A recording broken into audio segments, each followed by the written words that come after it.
सतगुरु, सुरत शब्द और धुन का तीसरी आंख से क्या संबंध है? भाई बड़ा गहरा संबंध है, समझने की जरूरत है। उस युग से इस युग तक इसी बात को समझाया है संतों महात्माओं ने, चाहे फिर वो सतयुग रहा हो, त्रेता रहा हो, द्वापर रहा हो और आज ये कलयुग।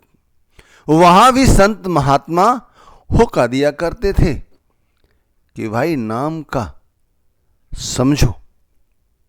आज भी संत महात्मा हमें यही समझाते हैं कि भाई नाम को समझो, यानी उस समय भी नाम का ही होका और आज भी नाम का ही होका दिया जा रहा है। लेकिन इनकी जो एक रूपता है, इसे समझने की हमने शायद कभी चेष्टा ही नहीं की। जो धर्म ग्रंथ भरे पड़े हैं ना, जो सतगुरु का संदेश है ना, वो है क्या, समझने की कोशिश तो करो। क्रमबद्ध तरीके से समझाया है, सिर्फ समझने की देरी है। सबसे पहले क्या आता है? सबसे पहले आता है सतगुरु।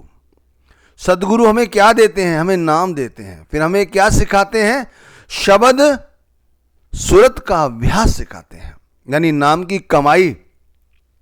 और वो नाम की कमाई जब हम सिमरन को स्थिर कर लेते हैं, जब हमारी आत्मा नाम के साथ जुड़ जाती है तो ध्यान की ओर अग्रसर होती है। वो ध्यान ही भजन कहलाता है और उस भजन के अंदर ही स्वतः ही अपने आप धुन प्रकट होती है। वो धुन ऐसी है जो निरंतर होती है, अनहद की रुनझुन जिसके अंदर हमेशा ही बजती रहती है और वही धुन अपने आप स्वतः ही प्रकाश को उत्पन्न करती है। अब आप समझिए, चाहे वो युग कोई भी रहा हो, आज भी संत सतगुरु जो हमें समझाने का प्रयास कर रहे हैं, जो बार बार किसी न किसी माध्यम से हमारे सामने आकर हमें समझाने का प्रयास कर रहे हैं, वो यही कर रहे हैं कि भाई जैसे भी हो ये शिव नेत्र को खोलो। इस आज्ञा चक्र पे ही तो ध्यान उस युग में भी लगाया जाता था या किसी और स्थान पर ध्यान को लगाया जाता था। भाई सतयुग में भी तो यही बताया जाता कि चौखड़ी मारो और बैठो, अपने ध्यान को आज्ञा चक्र पर स्थित करो। सतयुग में भी यही समझाया गया, त्रेता में भी यही समझाया गया, द्वापर में भी यही समझाया गया है। यही सब ऋषि मुनि करते रहे और आज भी हमारे सदगुरु हमें यही तो कहते हैं कि भाई इसी आज्ञा चक्र पर अपने ध्यान को स्थिर करो, और हम स्थिर करने का भरकस प्रयास करते हैं। लेकिन भाई जो सौभाग्यशाली हैं, जो अपने सदगुरु से नाम से प्रेम करते हैं, वो यहाँ पर अपने मन को नाम के साथ जोड़ लेते हैं या आत्मा को मन के अधीन कर लेते हैं और फिर यहाँ पर उनका जो सिमरन है पक जाता है और यहाँ से ही भजन की प्रक्रिया शुरू होती है, चाहे वो ध्यान की प्रक्रिया शुरू होती है। ये ध्यान की प्रक्रिया, भजन की प्रक्रिया, ये सब आज्ञा चक्र पर, यानी कि जिसे शिवनेत्र कहा गया है, दोनों भवों के बीच के स्थान को वहां पर किया जाता है। अब इससे डायरेक्ट क्या लेना देना है, क्या संबंध है तीसरे नेत्र का? तो भाई संबंध ये है, हमने चाहे कितनी भी भक्ति की, हमने चाहे कितना भी सिमरन भजन किया, चाहे कितनी भी शब्द धुन सुनी, चाहे शब्द का प्रकाश देखा, लेकिन यदि हमारा तीसरा नेत्र जागृत नहीं हुआ, तीसरा नेत्र ही नहीं खुला, तो फिर हमें ज्ञान कैसे होगा? मैंने कई बार अपने कमेंट्स में भी देखा है कि बहुत सारे भाई और बहनें मुझसे पूछते हैं, कहते भी हैं कि हमें बहुत समय से धुन सुनाई दे रही है, बहुत समय से प्रकाश दिखाई दे रहा है। भाई दे रहा होगा, आपको भी दिखाई दे रहा होगा, लेकिन इसका फायदा क्या हुआ जब हमें ज्ञान ही नहीं हुआ? ज्ञान कैसे होगा? ये बहुत महत्वपूर्ण बात है, ये समझने की बात है। उस समय भी संत महात्मा हमें यही संदेश देते थे कि ध्यान ध्यान ध्यान के अंदर उस परम पिता परमात्मा का साक्षात्कार करो। वो साक्षात्कार धुन रूप में हो सकता है, प्रकाश रूप में हो सकता है, और वही साक्षात्कार फिर हमें ज्ञान की ओर अग्रसर करता है, हमारे अंदर ज्ञान लाता है।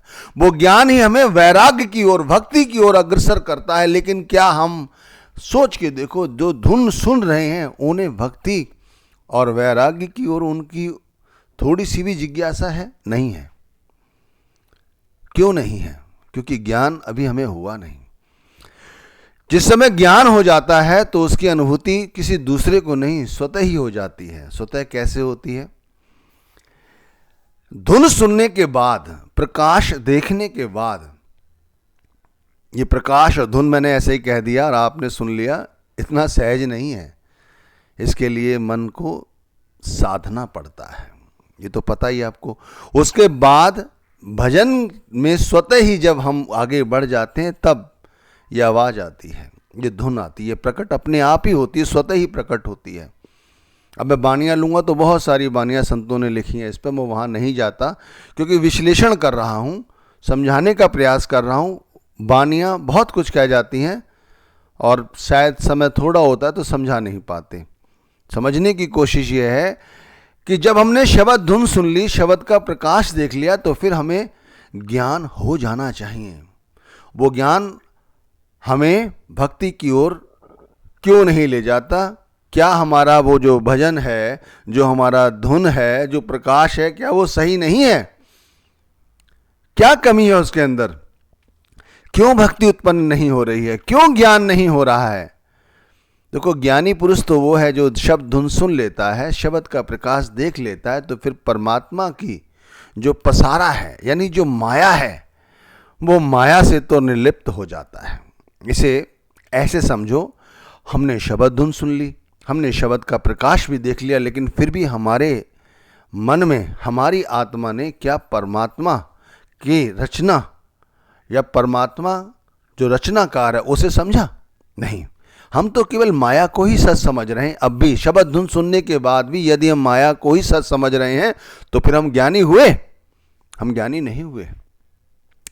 हमारे साथ जो हमारी स्त्री है, हमारे बच्चे हैं, हमारे माता पिता हैं, हमारा परिवार है, हमारा देश है, हमारे आस पड़ोसी हैं, और जो सारे पदार्थ हैं, ये सब क्या है? ये सब माया है, इससे ऊपर कुछ नहीं। ये माया ही है, ध्यान रखिए, और कुछ नहीं है। ये हम जानते हैं, सब जानते हैं, लेकिन इस बात का एहसास उन्हीं लोगों को होता है जो शब्द धुन सुन लेते हैं, शब्द का निरंतर प्रकाश देखते हैं। 24 घंटे वो शब्द धुन सुनते हैं, वही 24 घंटे परमात्मा को देखते हैं, रचनाकार को देखते हैं, रचना में उलझ कर नहीं रह जाते। हम तो स्त्री में ही उलझे रहते हैं, हम तो बच्चों में ही उलझे रहते हैं। तो भाई फिर किस बात के ज्ञानी हुए? शब्द धुन सुन ली, शब्द का प्रकाश देख लिया, फिर तो ये होना चाहिए कि ये जो मेरे साथ स्त्री है, ये तो परमात्मा की एक ऐसी आत्मा है जिससे हमारा कभी कोई लेना देना रहा होगा, जो इस समय इस पृथ्वी पर हमारे साथ कुछ समय के लिए जुड़ी हुई है। इसी तरह हमारे बच्चे, हमारे माता पिता और हम खुद, ये हमें उन्हें बताने की जरूरत नहीं है, वो नहीं समझ पाएंगे। जो मथानी मारता है, जिसने कुछ पाया है, जो जिज्ञासु है, उसे समझाओगे तो समझ जाओगे। और किसी वैसे को समझाने लग गए तो फिर तुमसे बड़ा मूढ़ कोई नहीं है। तुम खुद समझो कि जो स्त्री तुम्हारे साथ है, जो बच्चे तुम्हारे साथ हैं, तुम जो खुद हो, ये सिर्फ हमारा कोई संबंध है पूर्व जन्म का जो हमारे साथ है, और कुछ नहीं है, इससे ऊपर कुछ नहीं है। जो ज्ञानी है, जो निरंतर धुन सुनता है, निरंतर प्रकाश देखता है, जिसका ध्यान टिक गया है, जो सिर्फ भजन करता है, गुरु नाम के साथ जुड़ा है, वही ये जान सकता है कि ये सिर्फ जीवात्माएं हैं। ये जो है, ये वाकई में शरीर जो पिता रूप में, माता रूप में, बच्चे रूप में, स्त्री रूप में, कारोबार रूप में जो हम सब देखते हैं, ये सब क्या है? ये माया है। ये सिर्फ माया है। आप देखो, जो स्त्री जिसके संग हम प्रेम प्रसंग करते हैं, वो माया है।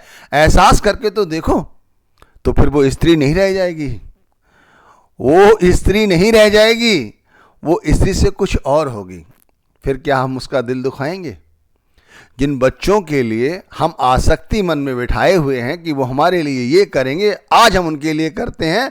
और यदि हम शब्द धुन सुनते हैं और हम ज्ञानी हैं तो हम जान जाएंगे केवल इन आत्माओं का हमें यहाँ पर भरण पोषण करना है, ये हमें एक सेवा दी गई है। अरे सद्गुरु यही तो समझाते हैं। नाम हमें बहुत कुछ समझाता है, ध्यान रखिए। नाम की भजन बंदगी लोग समझते हैं कि कार्यवाही है, कार्यवाही नहीं है भाई।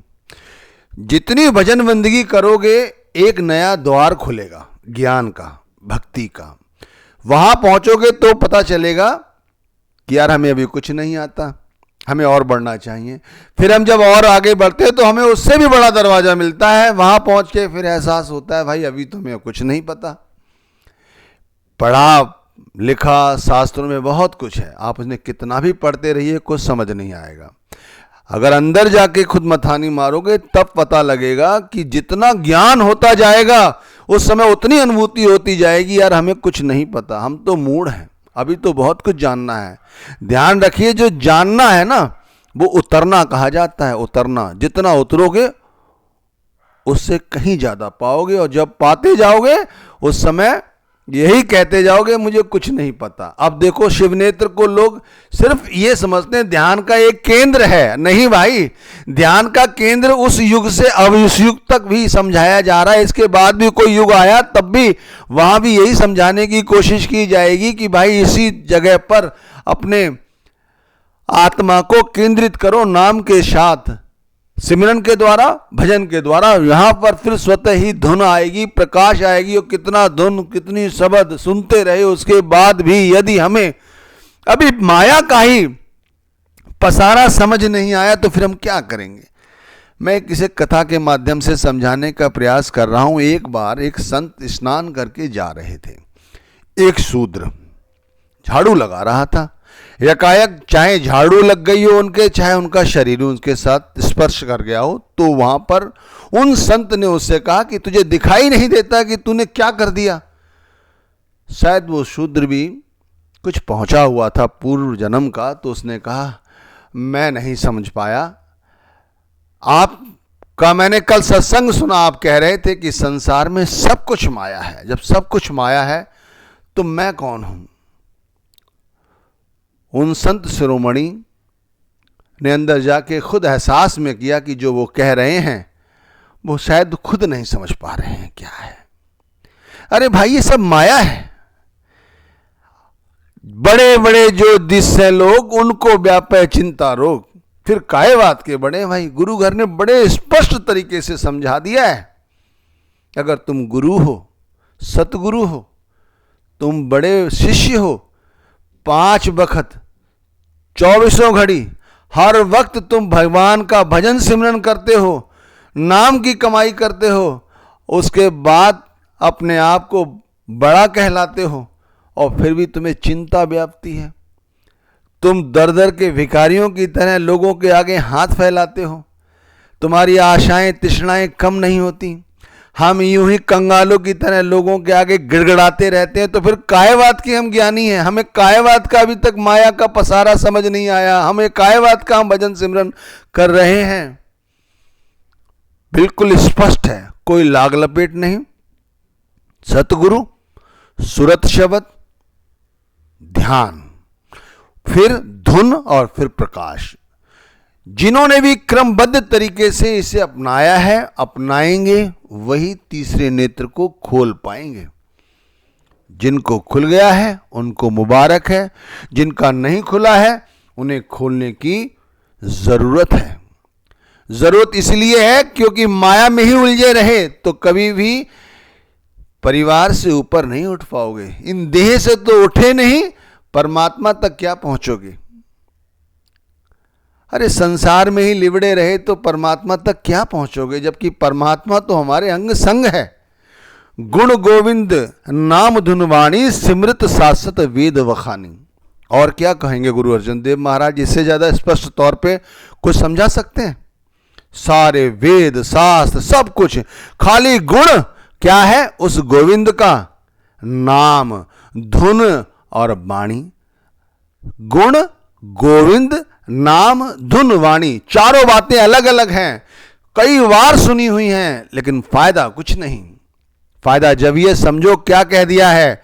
इसी तरह आगे गुरु नानक देव जी ने धुन वाजे अनहद घोरा, धुन वाजे अनहद घोरा, मन मान्या हर रस मोरा। मन माने, अरे मन जब ही मानता है भाई जब इस धुन को अपने अंदर जाके जज्ब करो, अपने आप को लीन करो उसके अंदर, तब मालिक का पसारा समझ आएगा, मालिक समझ आएगा। तीसरा नेत्र यूं ही खुल जाएगा, कैसे ही खुला हुआ है? नहीं भाई, ना खुला है ना खुलेगा जब तक गुरु भक्ति नहीं करोगे।